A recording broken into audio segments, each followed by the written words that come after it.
30 दिसंबर 2022 खबर आई, Indian wicketkeeper और batter Rishabh Pant की गाड़ी का एक्सीडेंट हो गया। काफी चोट आई, लिगामेंट टेयर हो गया। अब आज जानते हैं लिगामेंट इंजरी क्या होती है, क्या ये हड्डी टूटने से ज्यादा खतरनाक है।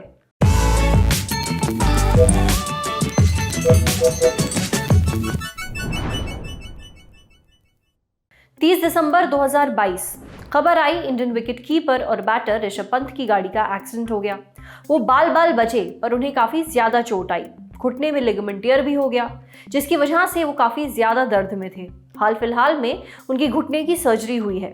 बीते कुछ दिनों से ऋषभ पंत के फैंस इस बात को लेकर काफी चिंतित थे कि लिगामेंट इंजरी के चलते वो आगे खेल पाएंगे या नहीं। हमें भी बहुत सारे लोगों ने मेल्स किए जो जानना चाहते थे कि लिगामेंट इंजरी होती क्या है और क्या ये वाकई सीरियस है।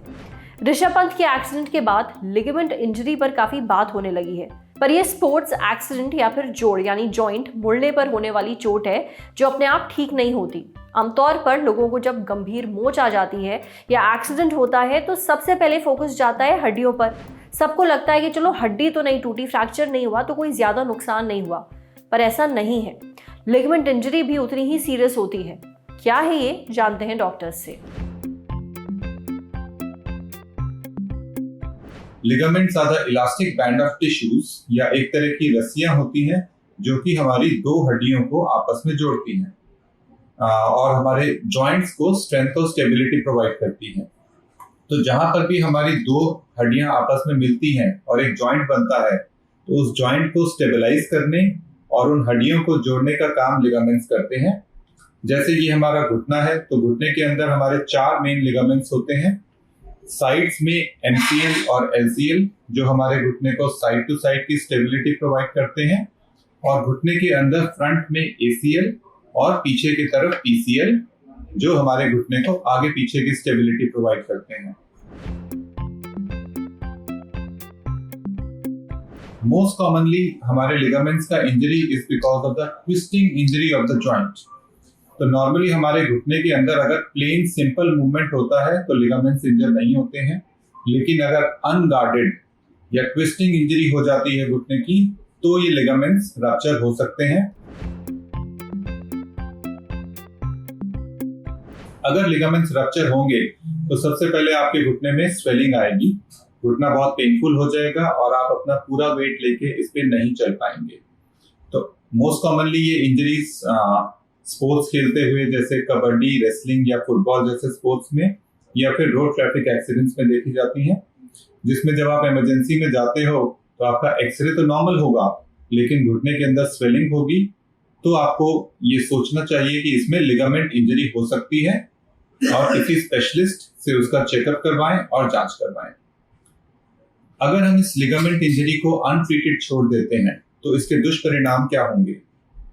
पहला, हमारा घुटना अनस्टेबल हो जाएगा जिसकी वजह से इसमें बार बार लचक आने का खतरा हो जाता है, और जितनी बार भी इसमें ये इंस्टेबिलिटी या लचक आएगी उतनी बार हमारे घुटने के अंदर जो दूसरे स्ट्रक्चर्स हैं जैसे कि कार्टिलेज, मेनिस्कस और दूसरे लिगामेंट्स, उनकी इंजरी का भी खतरा बढ़ जाता है। और इन द लॉन्ग टर्म, लंबे समय तक हमारे घुटने के अंदर जो age related wear and tear के चेंजेस आते हैं या जो डिजेनरेटिव चेंजेस आते हैं वो हमारे अनस्टेबल घुटने में या अगर जिस घुटने में लिगामेंट इंजरी है उसमें जल्दी आएंगे और आपका घुटना समय से पहले खराब हो जाएगा। इसको प्रिवेंट करने के लिए आपको लिगामेंट इंजरीज को प्रॉम्प्टली ट्रीट कराना होगा। इलाज इसका होता है in the form of arthroscopic और की होल सर्जरी, जिसमें एक दूरबीन की सर्जरी के द्वारा लिगामेंट को या तो हम रिपेयर कर पाते हैं या फिर अगर वो लिगामेंट रिपेयर करने की कंडीशन में ना हो तो उसे रिकंस्ट्रक्ट किया जाता है विद अ ग्राफ्ट। इसके लिए जो ग्राफ्ट का प्रयोग करते हैं वो आपके शरीर का ही एक हिस्सा होता है, उसको घुटने के अंदर लिगामेंट की जगह पे लगाया जाता है और कुछ इम्प्लांट से फिक्स किया जाता है। 4 से 5 महीने के अंदर आपका बॉडी उसको नॉर्मल लिगामेंट जैसा बना देता है और 5 से 6 महीने के बाद आप सारी स्पोर्टिंग एक्टिविटीज अपनी कर पाएंगे जैसे आप इंजरी से पहले कर पाते थे। लिगामेंट इंजरी काफ़ी खतरनाक हो सकती है। अगर इसका जल्दी और सही इलाज ना हो तो ये ज़िंदगी भर नॉर्मल नहीं हो पाती। इसलिए आपको कभी भी जॉइंट में चोट आए, जॉइंट मुड़े, तो बस ये देखकर सुकून में मत आ जाएं कि आपकी हड्डी नहीं टूटी। लिगामेंट में चोट भी काफ़ी खतरनाक है, इसलिए इसका सही इलाज लें। अब बढ़ते हैं सेहत के अगले सेगमेंट की तरफ, तन की बात। जानिए आपकी कोहनी और घुटने डार्क क्यों पड़ने लगे हैं।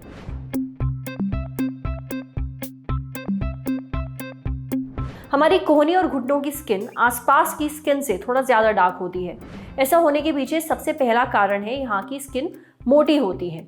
इन जगहों पर लगातार रगड़ लगती रहती है। बहुत ज़्यादा रगड़ खाने से यहाँ की स्किन मोटी हो जाती है, जिसकी वजह से ये डार्क लगती है। दूसरा कारण है यहाँ पर ऑयल ग्लैंड्स यानी कि तेल की ग्रंथियाँ नहीं होती बाकी शरीर के मुकाबले, इसलिए यहाँ पर ज़्यादा ड्राइनेस होती है और स्किन डार्क दिखती है। इसके अलावा कुछ और भी कारण हो सकते हैं, जैसे धूप में रहना। बहुत ही कम लोग अपनी कोहनियों पर या घुटनों पर सनस्क्रीन लगाते हैं, इसलिए यहाँ टैनिंग ज़्यादा होती है। अगर चोट लगने से वहाँ पर रगड़ लगी हो तो उसमें पोस्ट इन्फ्लेमेटरी हाइपर पिगमेंटेशन हो जाता है, इसमें भी स्किन डार्क हो जाती है। इसके साथ साथ अगर आपको स्किन की कोई बीमारी रही है तो भी स्किन डार्क हो जाती है, जैसे सोराइसिस, एक्जिमा या फिर एक्नेथोसिस। ये कुछ आम कारण हैं जिनकी वजह से आपकी कोहनी और घुटने की स्किन डार्क लगती है। समझे।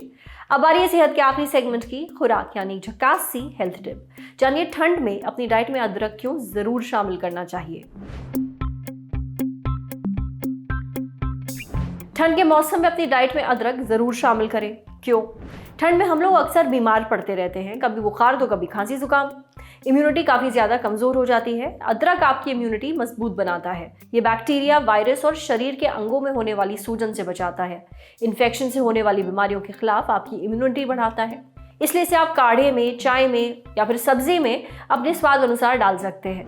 आज सेहत पर इतना ही। अगर आप एक डॉक्टर हैं, हमसे कुछ शेयर करना चाहते हैं तो जो ईमेल आईडी इस वक्त आपको अपनी स्क्रीन पर दिख रही है उस पर हमें एक मेल भेज दीजिए। शुक्रिया।